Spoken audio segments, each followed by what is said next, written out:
వెంకటేశ్వర ప్రధాన అర్చకుడు కోనసాని వినోద్ ని ఈ రోజు పోలీసులు గుడివాడలో అరెస్ట్ చేశారు. ఇతను ఆన్లైన్ క్రికెట్ బెట్టింగ్ యాప్స్ ని ప్రమోట్ చేస్తున్నాడు. అతని దగ్గర ఉన్న 50,000 నగదు, సెల్ ఫోన్ కూడా అలాగే సీజ్ చేశారు.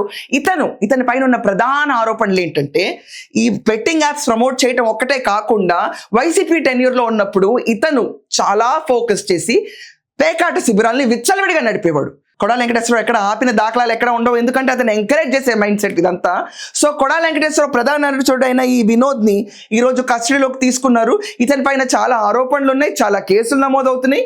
అండ్ వినోద్ వెళ్ళిపోతే మాత్రం కొడాలి వెంకటేశ్వర ఒక రకంగా కూసాలు కదిలినట్టే. వైకాపా టెన్యూర్లో పేకాట శిబిరాలకి పెట్టింది పేరు, ఆ పెట్టింది పేరులో వినోద్కి ఇంకా మహా పెట్టింది పేరు.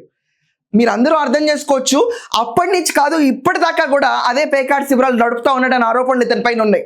దానిపైన కూడా పలు కేసులు నమోదైనవి. అప్పుడుతో ఆపేసి భయం ఉండి పారిపోయాడు ఇందాక క్యాండిడేట్ అర్జున్ రెడ్డి. కానీ మన వినోద్ అలా కాదండి, వైకాపా టెన్యూర్ నుంచి ఇప్పుడు దాకా పేకాట శిబిరాలు నడుపుతానే ఉన్నాడు.